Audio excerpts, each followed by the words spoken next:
Okay, so collaboration. The theories behind collaboration is certainly a global theory, and it will and is changing the world in which we're working. People are working together far more for lots of reasons, whether it be for the environment, religious or political reasons. More people are talking to each other, and I suppose to some degree it's an extension of Stephen Covey's theories when he talks about dependency, independency and interdependency. So basically it's the theory that the human race starts off dependent, so you're born and you're dependent very much on your parents to look after you. Independency is you become a teenager and you start to be able to look after yourself and can work independently of other people.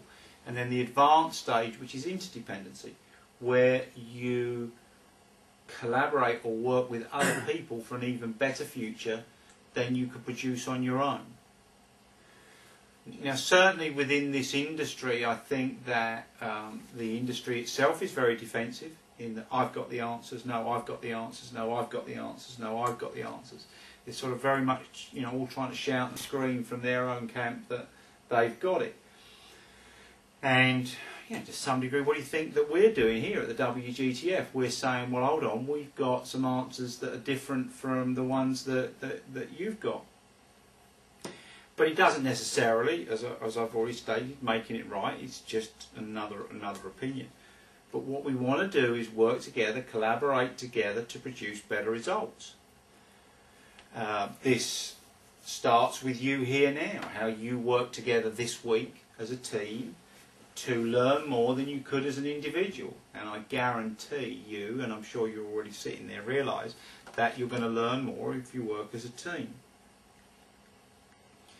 But also, you want your clients to learn more. So rather than keeping them away from information sources, you should encourage them to learn from other sources, because you want to create a freedom to learn, an independence to learn. Whether it's collaborating with your community. Again, if we look at golf clubs, it's quite a weird and wonderful system. They want to encourage new members in, pay people to play the course, and yet they employ a golf coach or golf pro in that one place to live off the people that come there and not expand their services outside the services. Wouldn't it be better to say to every single golf pro around, look, you bring people here, we'll pay you commission on what you bring, or as long as you market yourself outside of this golf club, bring as many people here as you want. Wouldn't that be a better idea? To collaborate with all golf coaches. If we shared all of our methods that have worked, how we've helped other people, would that help the community as a whole? And we don't do that because we're frightened that other people will find our secrets. But we've seen the figures. There's no lack of golfers wanting to be getting better. We pretty much know that although 90% of golfers won't make the effort to get better, 40% of those people that won't make the effort to get better is because of the past experiences other people have and the historical background behind that. And the fact that it appears that it takes quite a lot of hard work to change. So still some of that percentage is gettable to. So we can collaborate with schools, we can collaborate with business, we can collaborate in team building with businesses. There's 1,000 ways that we can look at how we can collaborate with the internal structure and the external structure. We can collaborate with our clients to perform, to get them to buddy up with other clients so that we can give them a managed practice that we've trained them to feed back on each other. So we can get them to go away and, you've trained Robert and you've trained Arthur. Arthur, this is what you need to practice. Robert, this is what needs you to practice. This is the feedback you're looking for. You go away, work with him. You go away, work with him. You make 2 friends of those. You make 2 disciples of yours. And you get good practice out of them. And if they do good practice, what's going to happen? They get better. They get better. They get to their goal quicker. What happens when they get to their goal quicker? They read the word. Yeah. It's a very, very powerful tool.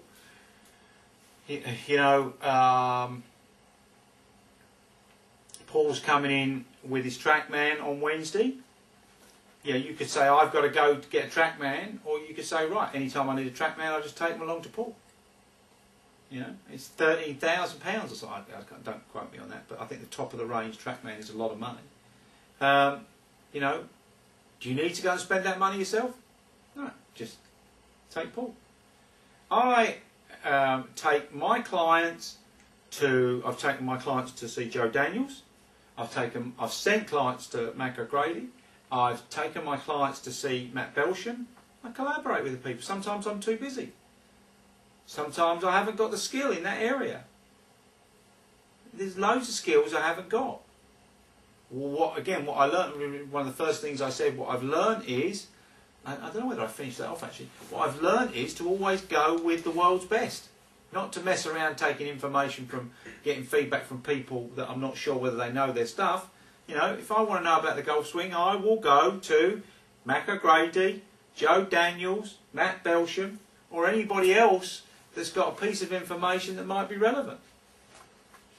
Why not? Why wouldn't I? Because what do I know about coaching? I know the reason people succeed at coaching, if I'm to believe Charles Seashore, is that I have to make the repetitions, I have to give them great feedback. It's me just being there. The information doesn't change anything. It's how we work in that relationship at that time. I've discovered through doing the Paul Chet course, through what other people have given back to me on Titleist Institute, from my other work with other biomechanical people that have come out of Paul Chet and other people's systems, I've learned that people's bodies get in the way of the swing changes that I want to make an awful lot of time. So I've learned straight away, as soon as I get a good player, they've got to have full evaluation of their body.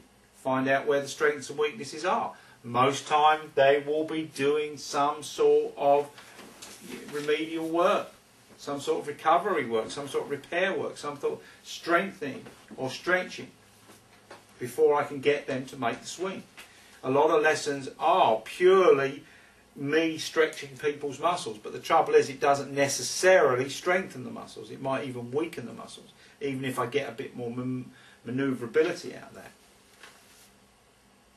So I very quickly learned that I can't hide from all the skills that exist in the world. In fact, quite the opposite. I want to get involved, because when you start going round and you start having afternoon tea with people like Tim Galway, and you spend time talking to Mr. Schumacher. I mean, Fred Schumacher's interview with me in Carmel, I think it was one of his best pieces of work. He sells himself on that interview better than I've heard or seen him sell himself in any other media opportunity that he's had. It's an incredible piece of work and how he narrates, his feelings and his passion for the game. And so many people have come back with, positive feedback from that, and this is how it should be. And and I get to mix with these people. How wonderful! Why would I mix with people that know less? I'm not being derogatory about people that know less, but I've learned that go to the experts. The experts are where it's at, and most of us can afford that. So this list of people is some of the people that I think should be in your collaboration to both educate you and to help you achieve for your clients. So biomechanics golf movement. So this is an expert who has done specific golf training and understands the challenges. They may be certificated by Paul Check, Tightness Performance Institute. We've also got the guy with Joe Daniels, who's an absolute genius, and certainly the development of TGM and that organisation has been based on a lot of information of the biomechanic guy. So mine's Leslie Fall. So Leslie Fall, we've published some of her work. She's available in London. She's the girl I use locally for all my people. Okay, but anybody can get to London. So club fitter. Custom clubs are essential to any golfer and easy to make an immediate improvement in your client's game.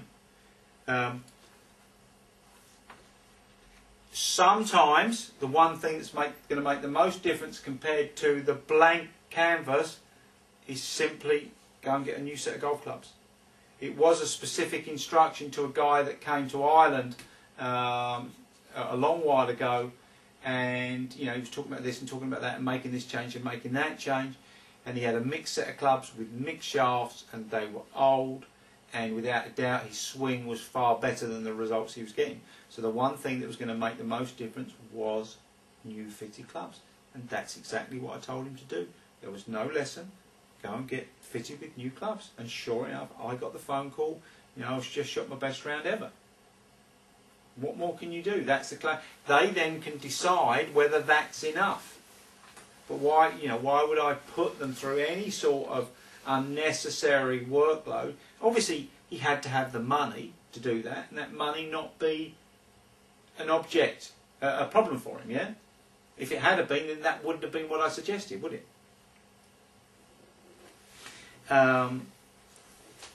We've got Kevin Redfern. Kevin Redfern is a truly great guy, a passion and enthusiasm for club fitting like you'll never come across. He's working quite heavily with tour players. He's got in very closely with Ian Woosnam. Actually caddied for him at the Open. At the Par 3 event recently. Fitness and aerobics. All golfers need aerobic fitness for so many reasons. Make sure you have a personal trainer in your side.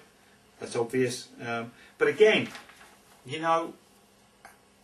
picking out someone specific, finding out their passion, their enthusiasm, making sure they're not sexist or they really communicate, they do the feedback like you do, that they're on your wavelength, that they have the same attitude to continual professional development.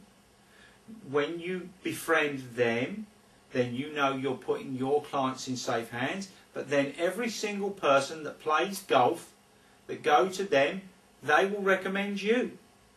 And there'll be a lot of those. Hypnotherapy. There will be opportunities to help change some deep-seated behaviour through hypnotherapy. It's an important part of my work with any client. And obviously when you do the NLP course, then you're going to pick up some of these skills. I said the sports coach additional training I'm going on in January will maybe add something to that area. But 90% of the time I finish off my work with some form of hypnosis. So it's a very important part of engaging the unconscious part of the brain to work for us.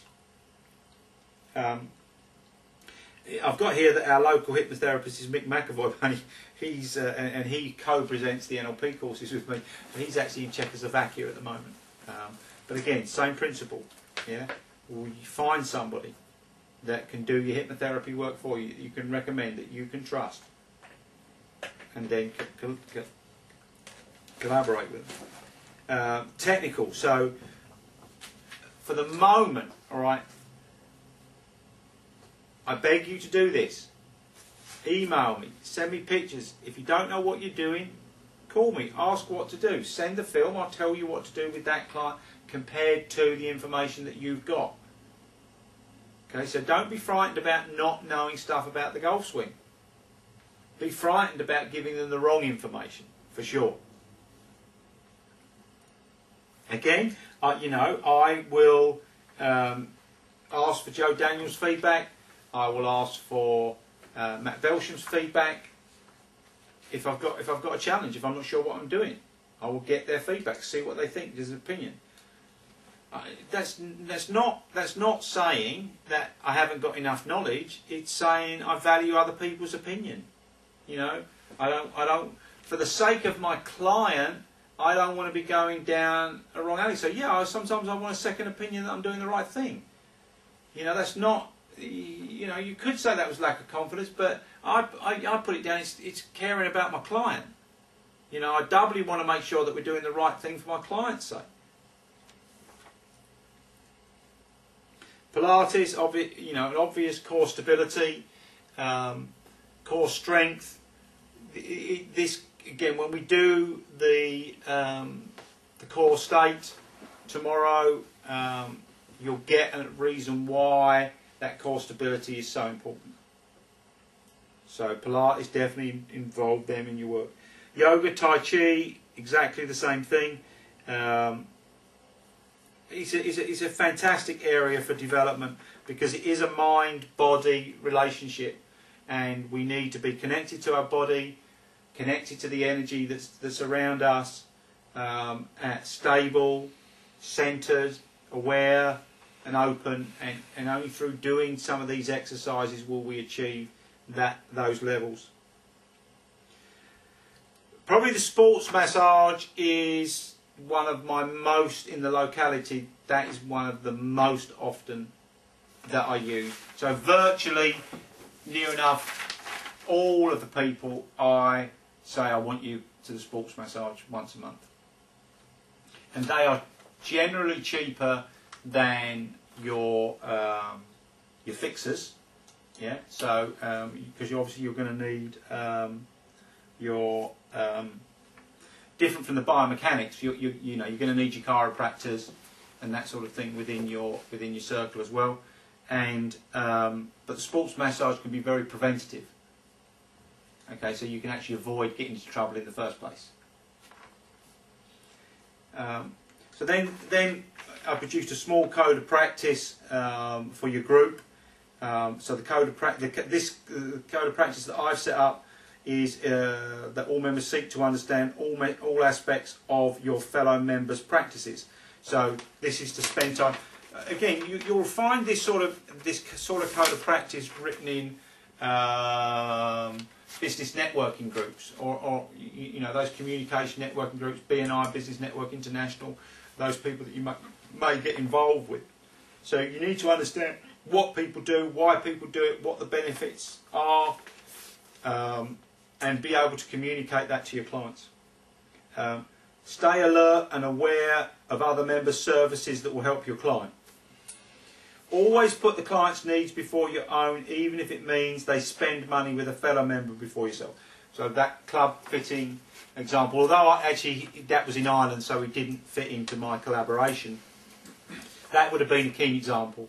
That before, I take £500 worth of lessons, go and spend £500 with him, because that's where you're going to get your maximum benefit.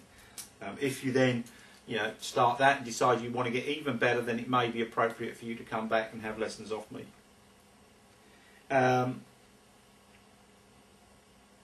Communicate with said member who gave you the referral, and especially on the client's process.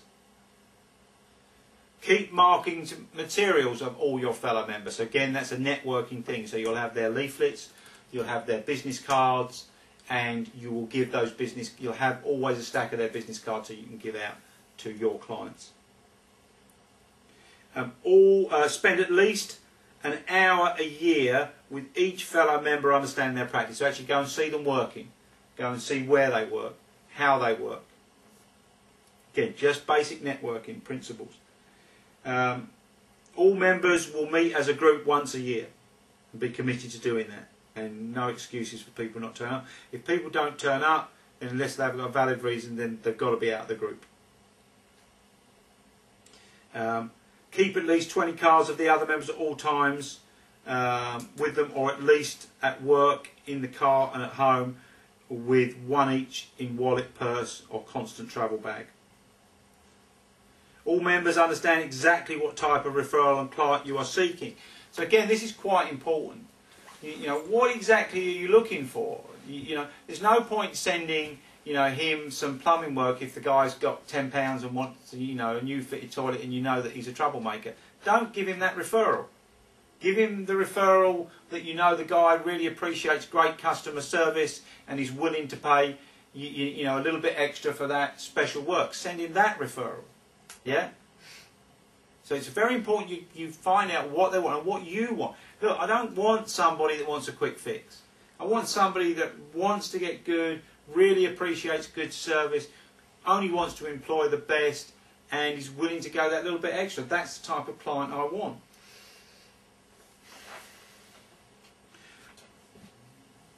Keep a full list of all members of collaboration and give them to your client. So you actually have your list of your collaboration members and you give them to your clients when they come on board. This is the people that I collaborate with. These are the people I trust. And obviously you don't have anybody on that team that you don't trust, that you don't know what they do and you haven't checked out.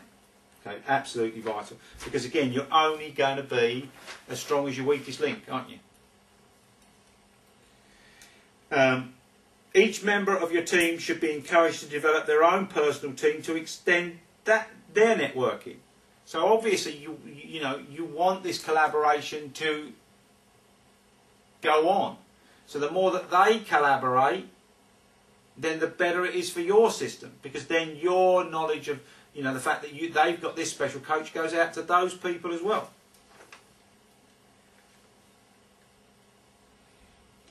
So as soon as you get your team in place, then send that into the office. Okay? And that can be a slow process. I'm not saying that you have to rush that process, or even that you should rush that process. And again, if you're going into a specific field, then you know you may have to. If you're going to kids, you may need to have a child psychologist in your field. You know, and so on. So it might change a little bit, yeah. You know, wherever you're going. So if you're going into being, you know, a putting guru, then you know that will take you on a different route, and so on. So you won't have a club fitter, you'll have a putting fitter specialist. Any questions on that? Can you see how, first of all, do you get the idea of what collaborations can do for you in many ways other than these direct collaborations? Massively. I'm in BNI. Right. So I get it. Where's your chapter? Hadley. Okay.